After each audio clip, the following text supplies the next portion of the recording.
सच्चा प्रेम केबे सरे नहीं, केबे मरे नहीं। बास दुख है कि सच्चा प्रेमर एठी प्राय लोकंकु जणा नहीं। सच्चा प्रेम खुशी हेबार नुहे बरं खुशी देबार विश्वास रखी थाए। सच्चा प्रेम कंदाइबार नुहे बरं लुह पुछिबार विश्वास रखे। सच्चा प्रेमर अर्थ यह बिल्कुल नुहे कि काहाकू पाई जिबा। सच्चा प्रेम तो ताहा जेउठी तांको ठारो दूरेई थिले भी तांकर भल पाइबा चाहि थांती।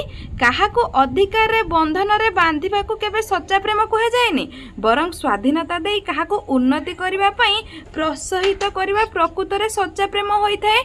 सच्चा प्रेम केबे भांगिबार नुहे बरं गढ़िबार विश्वास रखी थाए। मिछ भी कुहे तो केवल तांकर खुशी पाई ना किछि निजर स्वार्थ पूरण पाई। प्रेम ताहा होइथाए जहा मनीष को आगकू बढ़िबारे सहायक हुए, भविष्यत पाई बाधक साजेनी।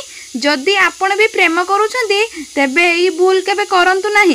जेबे प्रेमर संपर्क नुआ नुआ होइथाए सेतेबेले जणे जनक पई नुआ नुआ विचार रखिथाए, जणे जनक इम्प्रेस करबाकू चाहिथाए, जणे जनक पई जत्नशील भावना रखी चिंता प्रकट करिथाए, जणे जनकर अधिक ख्याल रखिथाए। काहेकि जानिछंती, कारण नुआ नुआ बेले मन भितरे भल पाइबाकू नै प्रेम संपर्क को नै गोटे अजब कौशलता हुए एवं सही कैतुलता ही जणे जनक अधिक भल पाइबा पई बाध्य करिथाए। किंतु जेबे प्रेमर संपर्क पूर्ण हो जाए सेतेबेले केबे केबे अजाणतरे तो पुणी केबे जानी जानी जणे जनक कष्ट देई थाए। काहेकि जानिछंती, प्रकृतरे मुंडरे गोटिए कथा आसी जाइछि कि ये तो संपूर्ण मोर, ये तो मते एते भल पाउची, सेथिपाई मो किछि भी करे सिए मते केबे छाड़िकी जीवनी। तापरे आरंभ हुए प्रेमर प्रकृत खेल। जणे जनक पई प्रोसेस होई थाए तो एवं धीरे धीरे स्वतंत्र शेष हेबाकू लागि जाए। बेले बेले तांको खुशी पई किछि निज इच्छा को मारिबा को पड़ी थाए, नचेत निज इच्छा रे खुशी होई प्रेम पाखरे दुख भोग करबा को पड़ी थाए। जे माने प्रेम करूछंती केवल सिए ही मो कथा को बुझी पारुथिबे। जदि आपण भी एमिति किछि फोर्स रखिचंती तेबे कमेंट रे निश्चय प्रतिक्रिया निश्चय लेखंतु। देखंतु जणे जनकू बहुत भल पाइबा खराब नुहे, किंतु भल पाइबार सीधा अर्थ जणे जनकर भल चाहिबा भी होई थाए। आमे काहाकू दबेकी रखिबार काहाकू इच्छा को एथिपाई मारी देबा कारण आमे ताकू भल पाउचे, एहा संपूर्ण भूल होई थाए।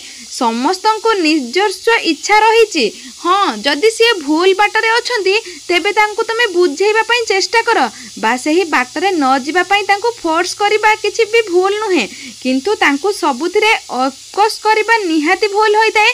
आउ गोटिए कथा, ताहा प्रेम संपर्क हेउ कि अन्य कौनसी संपर्क, भूल नथिले जमा मुंड नुआइबा कथा नुह। बेले बेले केवल संपर्क को बंचेइबा पई भूल न थाई मध्ये आमे सॉरी कहि देउ, किंतु एही जिनिस केतेबेले आम पई अभिशाप होई जाए ताहा हमकु भी जणा न थाए।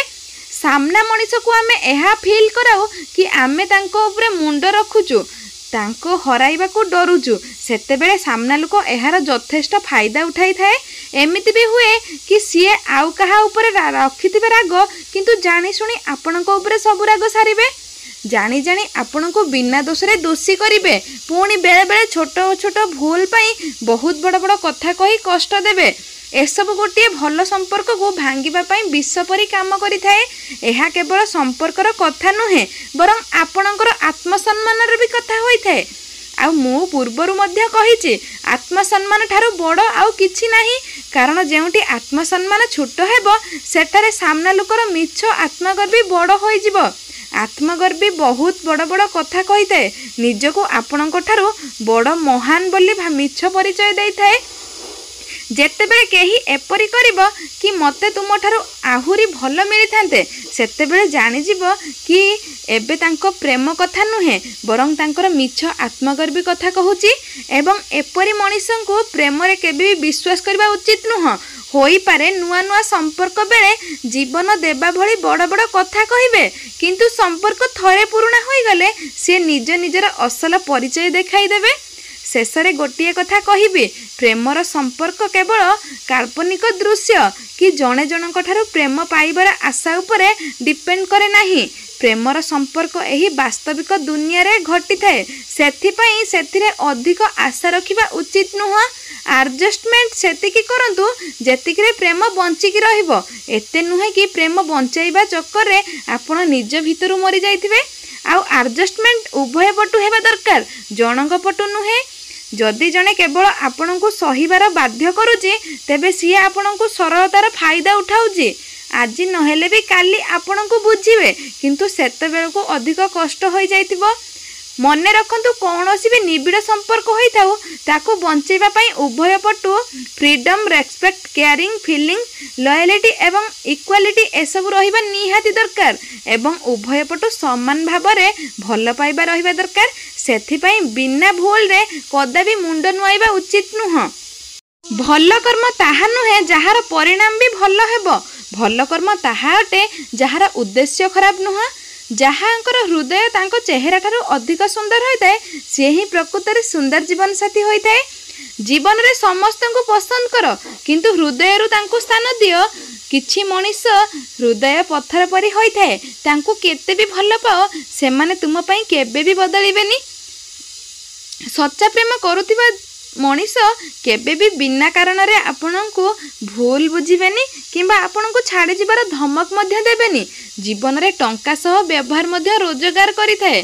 जंत्रणा भी दुई प्रकार होइथाए, गोटिए आपनकु कष्ट देइथाए तो अन्यटी आपनकु बदलाई देइथाए। आ जीवन सेते बेले अधिक सुंदर लागिबो जेबे तुमे कहा पई खुशीर कारण साजिबो।